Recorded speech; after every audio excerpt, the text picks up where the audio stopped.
Welcome to Researching Historic or Ghost Buildings. My name's Blake Robinson. I'm the Florida Collection and Outreach Librarian for the State Library of Florida. I do outreach for state employees and librarians and other folks all over the state to make sure they know about our collections and services. I also oversee our Florida Special Collections, which has rare books and maps and ephemera and some of the other stuff that we're going to talk about today. And finally, I do reference as well. So if you call or email the state library, I'll be one of the librarians that helps you with your question. And just as a notification, the state library is part of the Division of Library and Information Services, which is in turn part of the Department of State. And we are here in the R.A. Gray building in Tallahassee, about a block away from the state capitol. Ruben? Hello, my name is Ruben Acosta. I'm the Survey and Registration Supervisor with the Bureau of Historic Preservation. My main responsibilities with the Bureau are essentially managing the National Register of Historic Places program. It's a partnership that we have with the federal government to designate properties as historic across the state of Florida. I also assist with the Certified Local Governments program, which is a partnership program between local, state, and federal governments to promote historic preservation. Awesome. Thanks, Ruben. So just a little bit of what we're going to talk about today. We're going to give an overview of some of the resources that we have. Ruben's going to talk about researching a property and some historic property resources. I'm going to talk about State Library and Archives resources and some of the resources that you can use both in your own home and when visiting the State Library and Archives. And we'll leave some time at the end for questions. And if you have questions during the presentation, please don't hesitate to speak out, and we'll do our best to answer them. Okay, Ruben.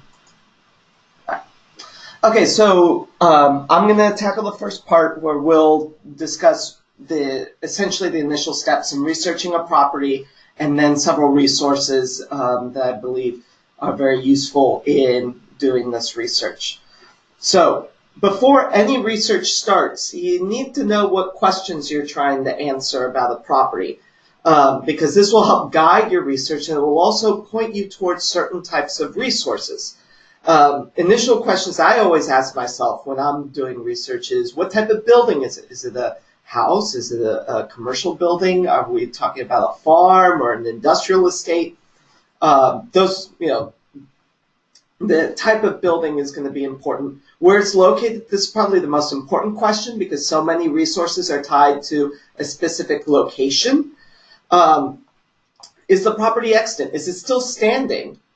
Because having a physical building that you can visit and see helps out a lot. You can learn a lot about a building by just studying its physical features, the materials it's constructed out of, its design plan, so on and so forth. Another question to answer, who were or are the owners? This is important because a lot of times owners have access to resources that are unavailable anywhere else. They may have historic photos, they may have the original blueprints up in the attic or down in the basement. They'll have an oral history. All of that information is extremely valuable when researching a building, and usually only the owners will have it.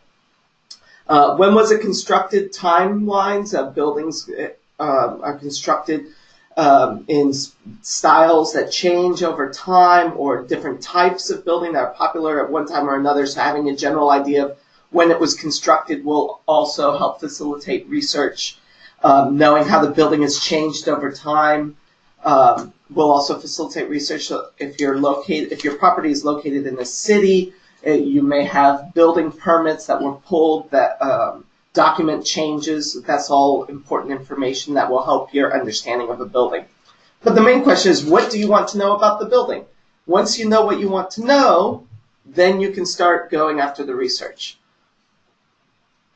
Also, before doing research, it's important to know, again, like I said, what type of building you're researching, because this is going to impact essentially the types of information you're going to be able to find and the resources you're going to be able to use.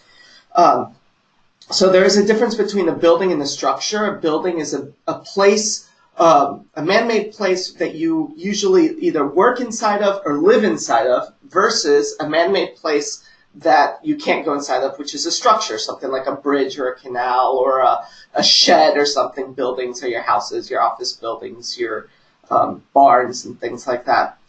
Buildings tend to have a bit more resources available than structures. Your property, is it rural or is it urban? It's a bit more difficult to do rural research than it is for urban, because urban places tend to be mapped more often. The maps tend to be a bit more detailed. However, there are some resources that are unique to rural resources. There are agricultural censuses that were done. There are rural atlases that exist that will help you research those types of properties. Residential buildings tend to be a bit more difficult to research than other buildings, usually because people will build a house before the modern period after World War II. They would just get a builder, or they would build it themselves according to what their own mental image of a house should be, so there's not a lot of documentation. Agricultural resources also tend to be a bit more difficult to research, just due, again, to the rural nature. And outside of some land records and such, you're not going to have a lot of specific information on buildings. Commercial buildings tend to be easier to research. They're located in towns. They tend to be photographed more often than residential or agricultural buildings. Industrial buildings are like agricultural buildings in an urban setting. So they're built for production to facilitate economic activity, but they're not really the target of extensive documentation unless it was built by a large company. Civic buildings tend to have the best level of documentation. There'll be newspaper articles written about them. There'll be photographs. There may be drawings. They may show up in postcards, things like that. And then I also like to point out vernacular versus high style. This is where we're talking about the design of buildings and their architectural detailing. Vernacular is the common buildings that are just built by the people who live or work inside of them. Those don't tend to have as much documentation as a high style building, which is a building designed by an architect in a recognizable style. And those tend to have a bit more documentation. So knowing the building type will kind of help you kind of get a general idea of what types of resources already exist out there for your use. Oops. So once you know what types of questions you want to answer and the type of building you have, then you can start looking at specific resources. And so the resources I'm going to be presenting are going to be varied, but they primarily center around locating and identifying where buildings are and trying to get a general sense of their setting and location. And then that will then help facilitate more detailed research in the resources that Blake is going to be talking about. So I always like to point out that there's multiple resources available. When you're researching a building, it's best to take a very broad and interdisciplinary approach, essentially. Using historic photos like the image of the gate there on the left, or postcards like the image of Naples, are very useful. But then there's also certain non-traditional sources that I like to use. Like, I'm a big fan of commemorative plates. It's surprising what ends up on a piece of ceramic. People commemorating the construction of a building, the opening of a business, the development of a neighborhood. And there are various different types of these commemorative items. Brochures, pamphlets, advertisements. There's a wide variety of resources out there. It's not just maps, photos, and building records that you can use to research a building. So when starting any type of research on a property, the very first place I go to is the Property Appraiser's website. And this varies from county to county. Every county's property appraiser site is different, unfortunately. But they all tend to have similar features, a way to do property searches either by address or owner or a map search. So, for example, this is the map search for Leon County here in Tallahassee that the property appraiser has available. One thing I always like to point out here, especially if you're researching an old building, you may only have what's known as the township range and section information that comes from the Public Land Survey. We're actually one of the handful of states in the Southeast that was actually surveyed this way in the 1840s. And it's essentially a giant grid laid out across the entire state of Florida. And this was the initial property division that existed when the United States acquired Florida from Spain, that they imposed upon the land. There are examples of Spanish land grants and British land grants that still exist. But the grid makes it really easy. So if you know your family homesteaded or had a property under the Armed Occupation Act, and you want to see what's the earliest record of that property, you can actually go through and use that system to find out where it was located and then kind of travel forward through time. The property appraiser site, though, is best for current information and starting in the present and then working backwards in time. So we'll go to the next slide. And this is interesting. So this is the property appraiser's detailed map view of the properties here near Midtown Tallahassee, specifically the Grove Museum. And so what we're saying here are property boundaries. Property boundaries, the way they change is that they get smaller. They don't erase property lines very often, so you can kind of trace the development and subdivision of property over time. You'll also get information on the specific buildings that are on the property, the valuation, and the owners. So this is a great way to get an initial idea of what is on that property. Sometimes they'll even have sketches of the outlines of the building, so you can see how big they are, their outlines, their location on the property itself. Another important thing, if we go forwards, is that some property appraisers' websites actually let you do basic deed research online without having to go to the county courthouse. So every land transaction in the state of Florida is recorded by the counties through the county clerk's office. And they record the grantor or the seller and the grantee or the purchaser. And this will allow you to essentially trace the ownership back in time. So if you don't know who the current owner is, you can find that out through the property appraiser, and then you can see who usually the 4 or 5 owners before them were. Most property appraisers only have information up through the last 20 years or so. Anything earlier, and then you're going to need to speak with Blake and see how to do deed research using more traditional methods. So property appraiser is great for getting a general idea of where the property is now, current owners, seeing the boundaries, where the properties are.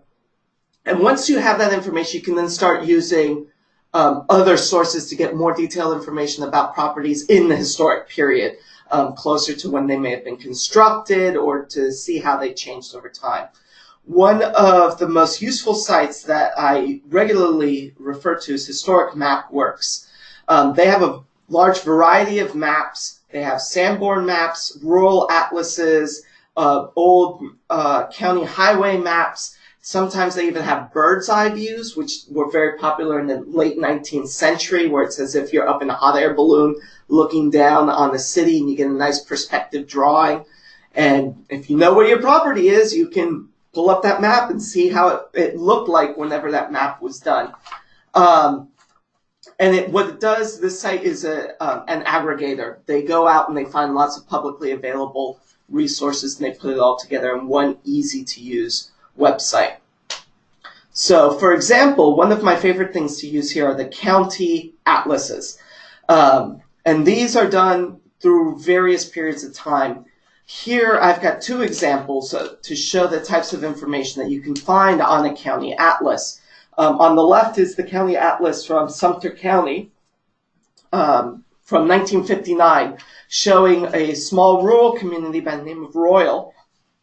And here you can see the land ownership of the property owners who own land in this area. So this way you can see, oh, I know who my ancestor was. Let me see what chunk of land they owned, and then that can help you pinpoint a homestead or a house. On the right-hand side is an example from my previous place of employment in the state of Nebraska, where I did the same job as I do here. Our land atlases go back to the early 20th century, and in those cases, they even show the locations of schoolhouses, churches, and the little black boxes that you see on there on the individual properties. Those are actually the homestead sites where they would have built their houses. Another mapping resource that's very useful in identifying where property was located and seeing how it changed over time are the historic USGS topographical maps, which are all available online through the United States Geographical Survey. They have this Topo Viewer website where you can see their collection of topographical maps from about the 1930s through the 1990s, and you can actually download these maps. And they have a variety of them at different scales, so you can get very zoomed out views where you don't get much detail outside of where towns were located. And that's useful if you're the person or property that you're researching was in a little town that ended up disappearing, usually due to the Great Depression or to the loss of a railroad line. You know, communities rise, they exist for a while, and then they disappear. So if they were extant during the time period that these maps were made, they would show up, and you can track their development. So, and they have a nice viewer here. Again, where you can go in, zoom in on the map location. This is why knowing the location of your property is important. If you already know location, you can zoom in and see the resource that you need to use. The most common maps that we use are the 1 to 24,000 scale, also known as the 24K maps, or more commonly the USGS quad maps for the quadrangles, the rectangles that they show. And this is an example of a quad map. These maps show a variety of information, including urban areas, major buildings. They have land usage indicated, things like orchards, fields, industrial areas. They show the railroad lines, the roads, which is important because roads get rerouted. So if you know, oh, my farm was located on the Dixie Highway. Well, Dixie Highway is shifted over time depending on where the U.S. government and FDOT wanted it routed. And so if you can't find it on the current alignment, well, maybe there was a previous alignment and you can find it through these topographical maps. One extremely useful feature of these maps is that they were periodically revised. And a lot of times the revisions would just be placed on an existing map, just color-coded differently. So on this map of Tampa, all the pink buildings and structures on here are actually revisions to the original map from 1959. And that's useful to see how the properties have changed over time.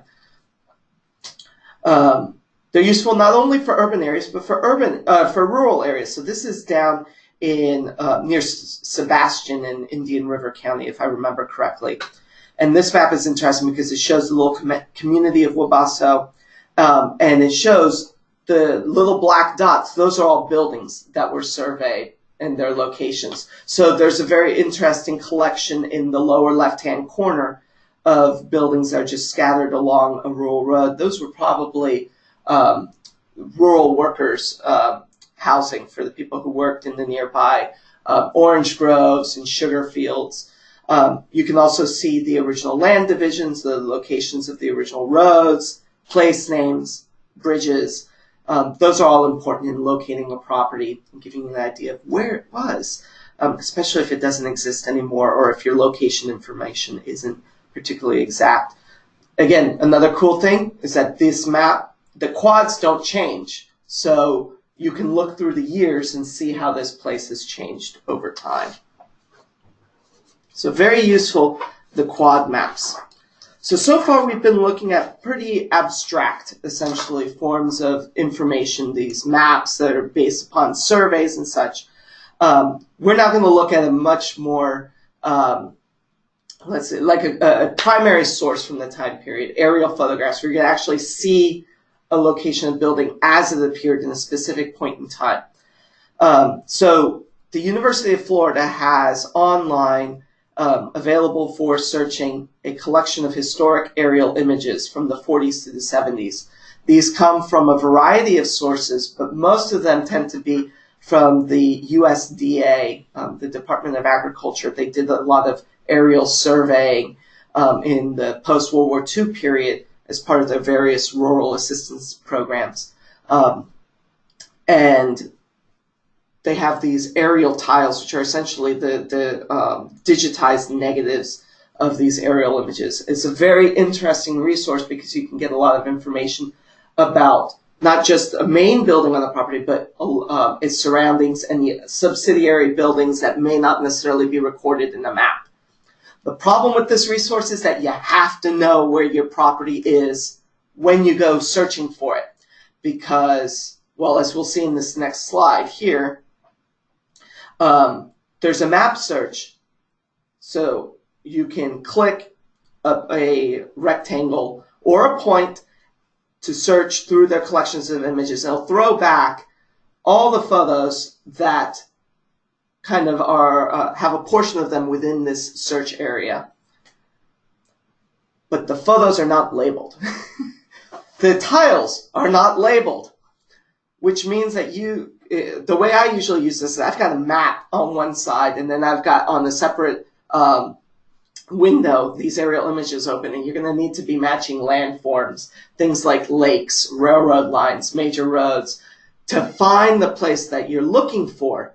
And then once you find that tile, you can zoom in on an area and see the buildings that were there at the time of that photo. So this, for example, is an image of downtown Winter Park back in 1954. But as you can see, the tile's not labeled. You wouldn't know that this is downtown Winter Park in 1954 unless you knew what you were already looking for. But once you have that information, you can zoom in and really learn a lot. Like, for example, on the right-hand side, I pulled a detail of right in downtown, and you can see the active railroad line going through there. There was a large, what appears to have been a lumber yard right in downtown. That's currently the site of the Winter Park Post Office. And you can see just where the railroad kind of curves and cuts through the grid of Winter Park. There were orange groves right there, essentially in downtown. The main shopping street with all the commercial buildings is just to the right of the railroad tracks. So this is a very powerful tool to learn a lot about your building and its surroundings in a specific point in time. And like I said, there's multiple sets of these photos in different years, so you can track the growth of a community, its transformation. You can see what, if the building had an addition built onto it, you'll be able to see it looking down from on high. Some counties have aerial images actually incorporated into these historic images incorporated into their property appraisers' websites or their GIS, their Geographic Information System sites. And you can browse it that way, and they'll be able to do things like overlays with labeled streets and such, which may be a bit more useful than going through the UF site. But for the raw information, this is the website to go to for aerial photography. All right, the last resource I'm going to talk about specifically today before I pass it on to Blake is the Florida Master Site File, which is a resource that we have here in our office in Tallahassee in the R.A. Gray building. So in 1966, the federal government passed the National Historic Preservation Act, which created essentially federal historic preservation as we know it. It is directed all the states to establish state historic preservation offices and to establish programs for historic resource survey. And so the Florida Master Site File is the inventory of everything that has been surveyed in the state of Florida. In terms of buildings, since about the mid to late 1960s, there are some archaeological sites and such that go back earlier. But when you're researching historic buildings, this is an important resource because when these surveys are done, it's essentially one or two, maybe more surveyors that go down the public roads, and they essentially document every building that is 50 years of age or older. And that includes filling out a form, taking at least one photo, and providing a map of its location. And currently we have over 200,000 documented sites in the state of Florida. This is an example of a master site file. So we collect basic data about a property, its location, architectural style, if any, date of construction, if known, architect, designer, or builder, if the surveyor had access to that information, the materials it's built out of, its general exterior plan, and any type of historically significant information that the surveyor would have known at the time that the survey was done, they will record on these forms. In addition, at least one photograph. So this is an example of our master site file form for the umbrella house. But most of our properties are usually just residential properties along public corridors of transportation, commercial properties in downtowns. We have a lot of that, some industrial information. And these records are periodically updated as we resurvey areas. Currently, we are surveying properties that were built in 1969 or earlier. So we're even catching things that were built well after World War II now. Unfortunately, this information is not available online. If you want access to this, you need to contact our master site file. Their contact information was on the previous slide in terms of their website. You can give them a phone call. It's all public information, so all you have to do is say, hey, I'm researching this property. Do you have a site file on it? If we do, we can provide a copy of that to you. The other resource that we include in the master site file are actual survey reports. And these may be actually more useful than the survey forms themselves because they provide context for understanding a building. And they may include historic photos. They may include local histories that just aren't available. We find that our surveyors and us in our office, we're writing local histories for places that have never really been documented systematically before. So you can always check out our resources here. We also provide context for understanding large-scale movements in the state of Florida. Like one of the most recent projects we completed was a survey of mid-century modern in the state of Florida for understanding the resources that were built in the 1950s and 1960s. And that includes a wide variety of properties, residential, commercial, industrial, civic, the whole gamut. So I don't have enough time to get through everything that you can use, but here's a list of other resources that you can use. For example, I didn't talk about building styles or building types in depth, primarily because a lot of that information is available through published guides that are readily available. I wanted to focus on finding out information about buildings, where they're located, where they may have been located, trying to identify buildings that may have been lost. But these are all a good set of resources that you can use as part of your building research. So with that, I'm going to pass it on to Blake, and he's going to talk about his specific resources that we have available here through the State Library and Archives. Thanks, Ruben. All right, well, let's go ahead and get started. So I want to talk a little bit about some important resources for doing building research. The first thing I want to talk about is city directories. These are essential for address and building research, especially determining who owned or lived in a building, where the building was located, when people were living there or when it was active, that sort of thing. You can find residences, businesses, government offices, and a lot more. They're similar to phone books, but they're more powerful because you can search by name. So you can search by resident or business. Resident is also known as householder in these. You'll see the abbreviation H for that. That's the same as head of household that you'll see in a census form. The address is, you can also search by address as well. Sometimes this is called street guide. So if you have an address of a building, you can search by that. You don't have to know the name. We also have category searches, and that's like a yellow pages basically. So if you were looking for a building that, for example, was a factory, you could search by that versus having to know the name or the address. And lastly, you can search by phone number in many directories as well. Now, in the very beginning, when these directories were first published in the early 1900s and late 1800s, the phone was very much a novelty at that point, and most people didn't have one. So it wasn't until a little bit later that you would see phone number searches available in the city directories. These are available at the State Library. They're only available on-site only, but depending on where you live in the state, you can do searches, like, for example, if you live in Tampa, the Tampa Public Library will have a decent collection of these, especially in the urban areas. It's pretty common for large public libraries to have a collection of these. We're happy to do research for you.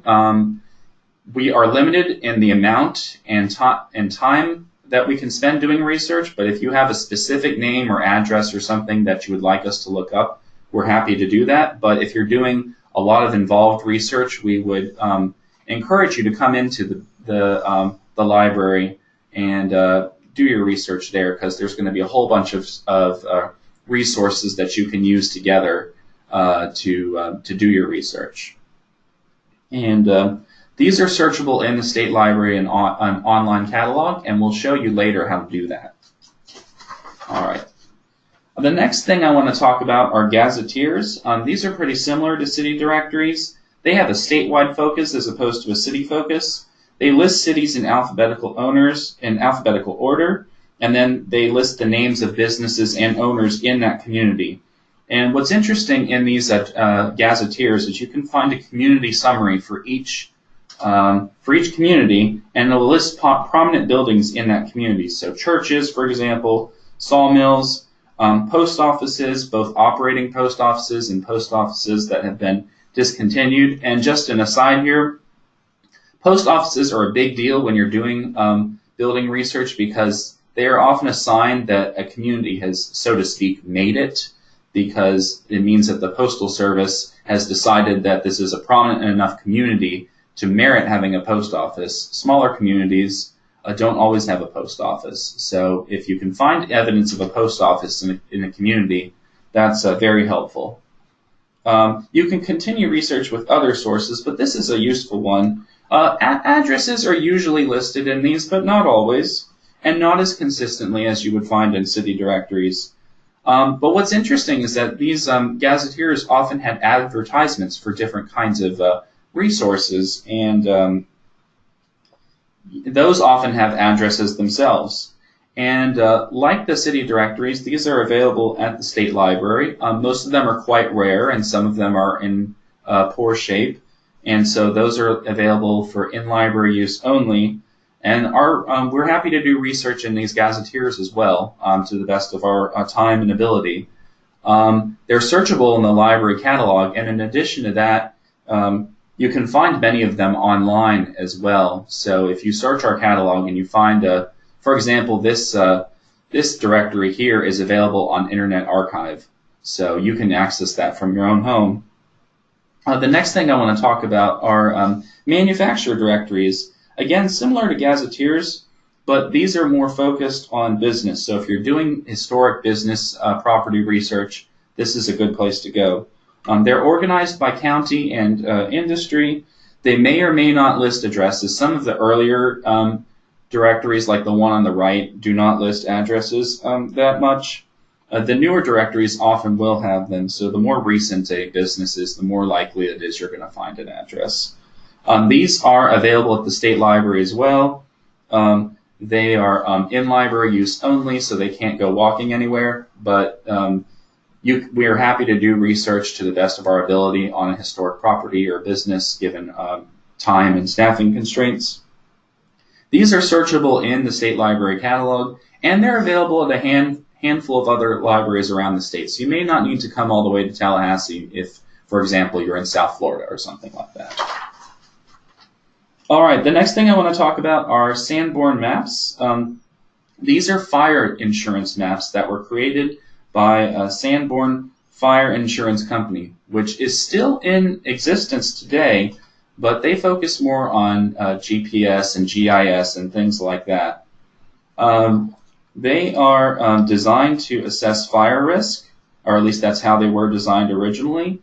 But what's valuable for us today is that they show a building location in a particular point in time and relative to other buildings. So the city directories were just showing addresses kind of on in a textual format, but these show buildings in a spatial format, and that's very valuable because you can get an idea of what the community looked like physically, and you can complement this with some of the aerial photography resources that Ruben talked about. And there's a couple of different sources for these maps. The first one that's going to be available from your home is the University of Florida. They have a database of Sanborn maps in color from various places around the state. And the other place that you can find them is here available at the State Library here in Tallahassee, in person only. We have a Library of Congress database with a much more extensive collection of Sanborn maps. These are black and white, but we have a ton of them. And we also have a sizable collection of maps for rural areas as well that you might not find in the Sanborn maps from UF. So if you're coming to Tallahassee, if you're looking at those city directories and you're looking at aerial photos and you're just really immersing yourself in that research, looking at our Sanborn maps collection would be very helpful to you. And we also have some very large maps here in Tallahassee that you can look at as well. Most of those are for the North Florida area, so if you live in North Florida or are doing North Florida research, those may be valuable to you as well. It's very fun to get your hands on one of those. The next thing I want to talk about are local histories. These are great for highly localized information. These are basically books or reports or things like that that give you an idea of a community's history and who was in it and what things were going on during different times in the community's history. There's a couple kinds of local histories. There are the ones I want to talk about are city and county histories. So you might have a history of the city of Tallahassee or Miami-Dade County. And what's interesting about these histories is that they often mention buildings, prominent buildings, and they might mention who built or occupied a building, the location of a building, and the building use. So you might be able to find out if it was a residential building, an industrial building, so maybe a factory, or a regular business like a storefront. And these are searchable in the library catalog, which I'll show you in just a moment. Several of these are available online, so you can access some of these from home, especially the older ones that are predate copyright, so before 1923 and before. A lot of books have just opened up because of some changes in copyright law, but 1923 and before, some are available online. You can request many of them through your local public library, and either we will send you the book, or another library with a copy of the book will send it, depending on availability and other factors like that. So definitely go, if you're interested in some of the books we have, go to your local library, and they'll be able to help you out and get your hands on a copy. All right, so now I'm going to go ahead and do a live demonstration of the State Library catalog to give you an idea of how this works. I think it'll be helpful to you. All right, so here we go. We're going to go to the State Library catalog. This is going to be short and sweet. The address for this, by the way, is library.florida.gov. And we'll go ahead and do a search for city directories since they're so important. We're going to change this field here, everything. We don't want to search everything. All we want to search is city directories. So we're going to go ahead and do that. All right, and I'm going to go ahead and type in Gainesville because I'm interested in Gainesville city directories today. Not Tallahassee, not Quincy, just Gainesville. So this here is the city directory record for Gainesville, Florida. It's published by R.L. Polk & Company, and that is the most prominent company for publishing city directories. They still do so today, and we get brand new ones all the time. And this is called a catalog record, so this is the entry for the book or series of books inside the state library. And your other libraries around the state are going to have exactly the same format. So what we do is it tells us a little bit about who published it and how big it is. So 30 centimeters, that's pretty sizable directory actually. And we've got our holdings here, and it tells us for what years we have this Gainesville directory. And we're also going to click on Available. And you can actually scroll down and check and see for if a particular book is held by the state library, because we don't have every single book. So for example, we don't have for 1970. But if you were going to come up here and do research, it would behoove you to take a look and see what we do have. And so in this case, we do have a book for 1969, and you'd be able to check that out. And before you came up here or did research, you would be able to do some research that way. So let's go ahead and do another search here. I'm going to go ahead, we're going to search everything again and do Tallahassee history, because I want to look for a local history that I was just talking about. Alright, and so we're not interested in searching photos or maps, just state library holdings. These are called facets or limiters, and these basically narrow down your search results and make it easier to find stuff that you're looking for. And every library catalog in the state and in the world is going to have something like this. So if you can do it in this catalog, you can do it anywhere. So we'll go ahead and include that. Scroll down just a little bit. We'll click on Tallahassee, a Capital City History by Julian Hare. It's the same as the city directory. It gives us all the information about the book. But what's most important here is that we have two kinds of copies. We have our Florida Special Collection, which is what I oversee. These are non-circulating. These are once-in-a-lifetime, just-in-case books. In case anything happened to other libraries around the state, we would have a copy perfectly preserved for our history. And we also have a circulating copy, and so if you see that, that means that you can either come to Tallahassee and check it out, or you can request it through your local library. And so that's a great way to find out if a book is available, and that's basically how that works. But we're going to go ahead and go back to the slides now, and we'll keep going from there. All right, let's talk about deeds and mortgages a little bit. So a deed is basically a document that shows the transfer of property between two or more parties, and a mortgage shows someone's stake in a property between parties. These are generally maintained at the county level by the clerk of courts, along with marriage records, probate records, and things like that. The date coverage varies by county, especially for older records. It can get a little spotty, but don't worry about it too much.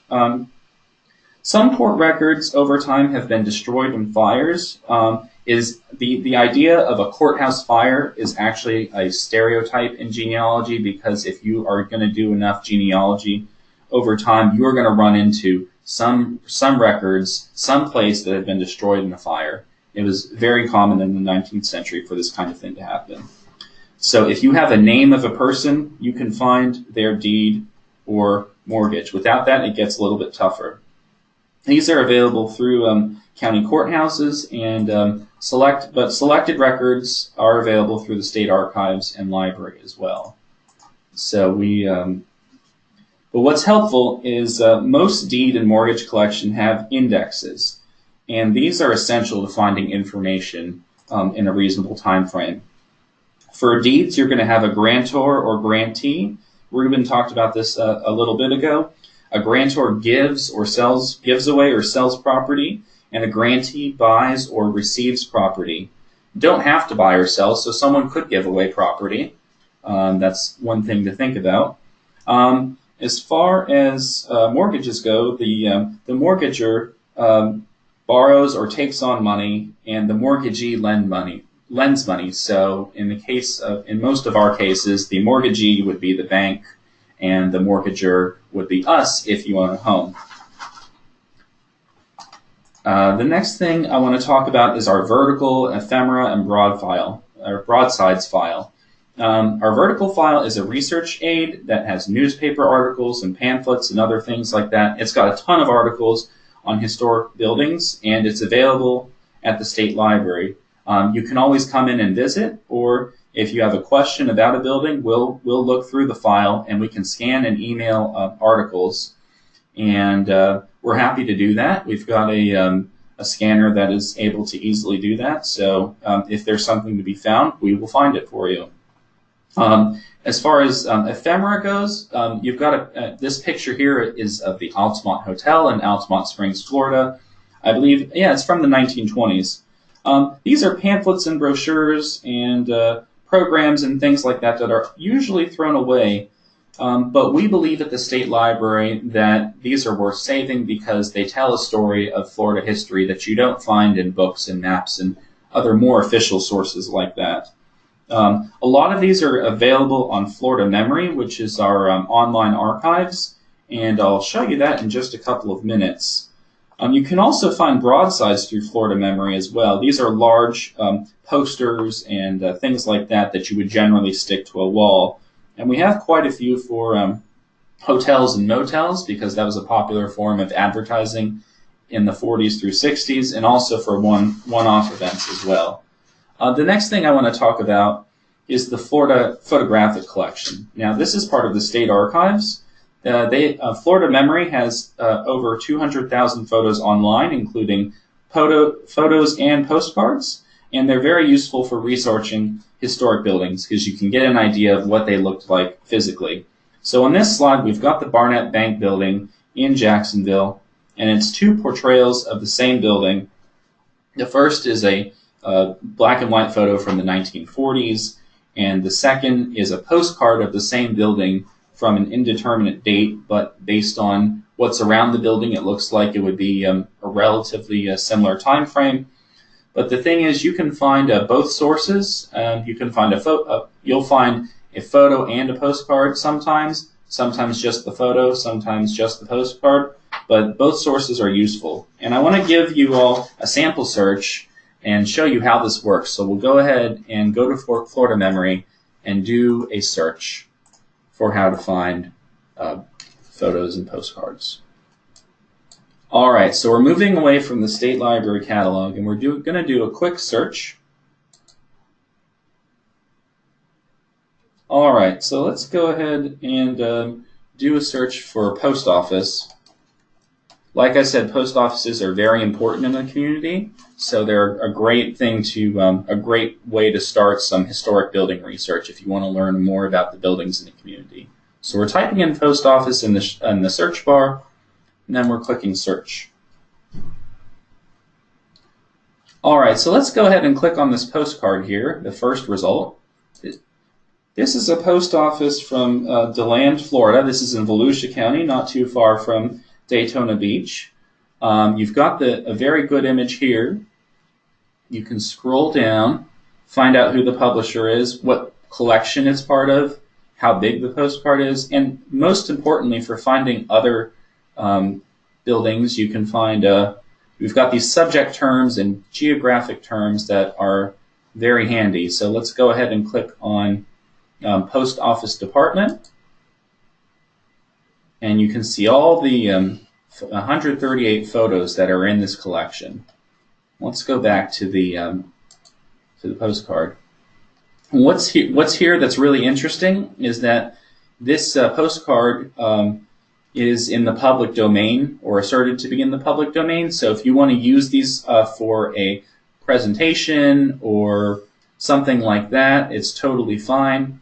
We've got a little credit this photo here that tells you how to credit it in Chicago Manual of Style, MLA, and APA as well if you're doing academic research there. Let's go ahead and go back a little bit. All right, this will be the last search I'm going to show you today. I want to show you what a photo looks like, so we're going to go ahead and click on that. And this is a really cool looking post office here in Tarpon Springs, and it's got lots of signs designating it, and the Tarpon Hotel is close by, so on and so forth. You've got the image number, same kind of thing. Subject terms if you want to do more research on post office buildings for historic building research, and that's how that goes. And with that, we are going to go ahead and wrap up the presentation.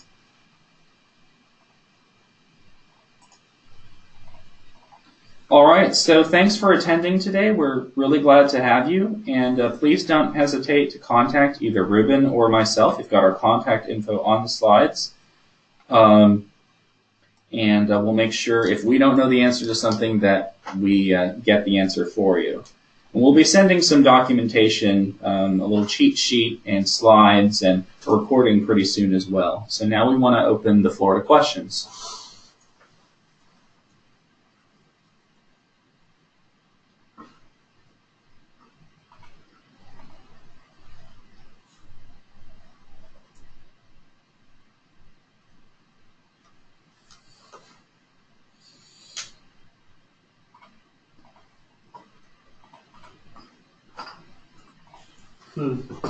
Well, barring any questions, I do want to point out a few things as part of research. Don't be discouraged if you can't find anything, because research and looking through these documents, it's not guaranteed that everything was documented, and if it was, the documents survive. The State Library has lots of amazing resources that we use here in our office all the time. Those ephemera files are just chock full of really cool images and information about when buildings were opened. Other things I always like to do is when I'm doing photos, like on Florida Memory, I do very generic searches for places, because a lot of times the building that you're looking for may not be the subject of a photo, but maybe in the background of something else, like a parade or people showing off their fishing catch or something like that. And then lo and behold, well, there's the house I'm looking for, the commercial building. It's in the background. Sanborn maps are also tremendously useful because, like Blake said, they show you a building, its spatial location and time, but you can learn so much more about its construction, what materials it's made out of, how tall it was, what types of businesses were in there. Sometimes, especially if it's a business that's likely to catch on fire, like a paint store or anything with a boiler in it.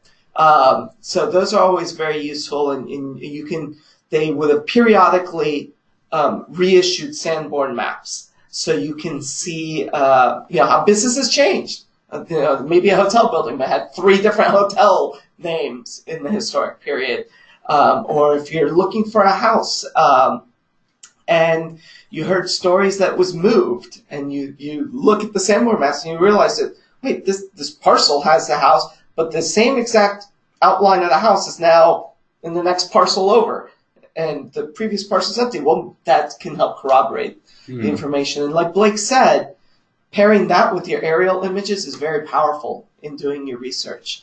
So there's lots of tremendous sources out there. It's all about being patient and persevering in your research and kind of thinking outside the box sometimes. We actually do have a couple of questions. Number one, can we access the Florida master site file, or do we have to contact you all? The Florida master site file, you have to contact our office. So they do have a website online. If you go to flheritage.com, if I remember correctly, just click on the link to the Florida master site file, and they have their phone numbers on there. We have several staff that all they do is assist the public and answer inquiries. And like I said, the information is publicly available. The only things we don't give out are archaeological information and building plans. Those are essentially confidential. You have to meet several extra steps. Contacting the master site file is the best way to access that information, though. Okay, we have another question. Do you know if any of the Postmaster General correspondence reels in the State Library of Florida would help in researching properties and areas? I would have to look into that for you, so allow me to do that, and I'll have an answer for you very soon. That's from Sarah Shaw. Yeah. Please go over a briefing of Google Maps applications. Google Maps. Well, that's a very powerful tool. So usually that's, again, paired at the very beginning of a research trip, trying to see if a building is located there using Street View. So I just go to maps.google.com. It's the easiest and quickest way to access the information. You then can do a basic address search. The nice thing about Google is that their search engine is strong enough that you can even do things like the intersection of two streets if you don't have a specific street address. And then what I do is I zoom in using the scroll wheel all the way in, and it usually transitions, if you're in the satellite view, which you can switch between satellite and the map view. You can, if you're in the satellite view, you can zoom into the street view and view, the street level data. If you're in the map view, you can, there's a little yellow person in the bottom right-hand corner of the mapping software. You can click and drag. Actually, if I could, Here. yeah, I'll pull it up real quick. Click. Let's see. All right, maps.google.com.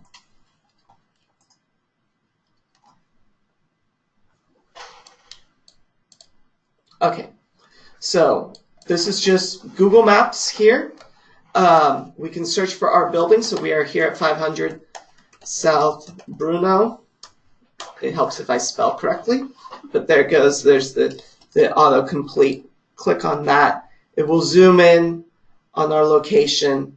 If you're in this map view, the yellow person is down here in the bottom right-hand corner. You can click and drag, drop him down. And here's the street view. There's our building.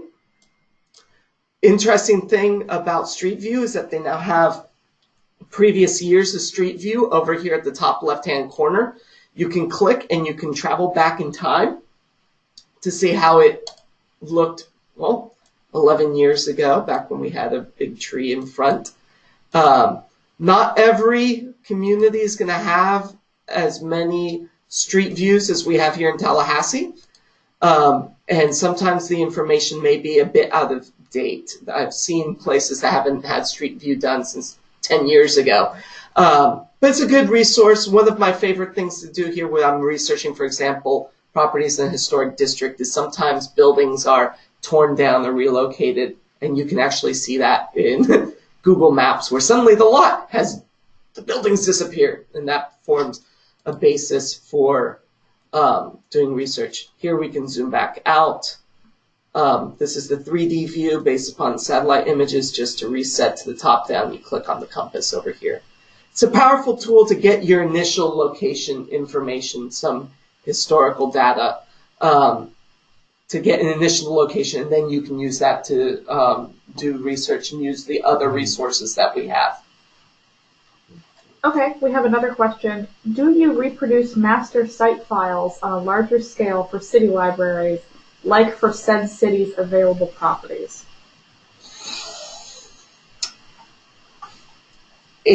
That's a good question for the master site file. You would need to ask them directly. I do know that city governments, especially those with a established local historic preservation program, do have copies of our master site files, usually through the planning department or the preservation office. I know that we would be able to provide copies of the survey reports. What I would do is I would encourage you to reach out to Vincent Birdsong. We call him Chip here in our office. He is the supervisor over there, my counterpart, and he would be able to answer questions regarding getting copies of master site files and the logistics of that. The manuscripts that we have on file, a majority of them are digitized. Not all of the site files forms are digitized. But I would encourage you to reach out to the site file, and they can provide you more information about acquiring that information and how you can get copies of it. Okay, one more question so far. Were homes in very rural areas recorded? I'm thinking of a home in Holmes County built in 1840. It depends. Like always. In the historic period, if it dates to the 1840s, one of the questions I'd be asking myself is when did they acquire the land? 1840s. This is the Armed Occupation Act and the Second Seminole War and all that stuff. That's when the initial land surveyors would have been going around. So The feds have online scans of the original survey maps that may show the locations of initial homesteads and such that you can use to see if the property appears in that point. That's through the Bureau of Land Management, specifically the Government Land Office. If the property is visible from a public right-of-way, state highway, county road, it may be in a historic resource survey. It depends on which part of the county it's located in and if there was ever a transportation project along that road. We tend to survey areas where there's a lot of work going on to document resources that may be impacted by that work. So the best way to figure out the answer to the question is to go ahead and just start hunting through the records and the research. I will say that we did recently a land records webinar, and it's available on our YouTube channel, and you can access that anytime. In many ways, it's a companion webinar to what we did here today. We have one more question. Thank you. That was Vincent Birdsong, to go back to the Yes, Vincent Birdsong is the supervisor over at the Florida Master Site File.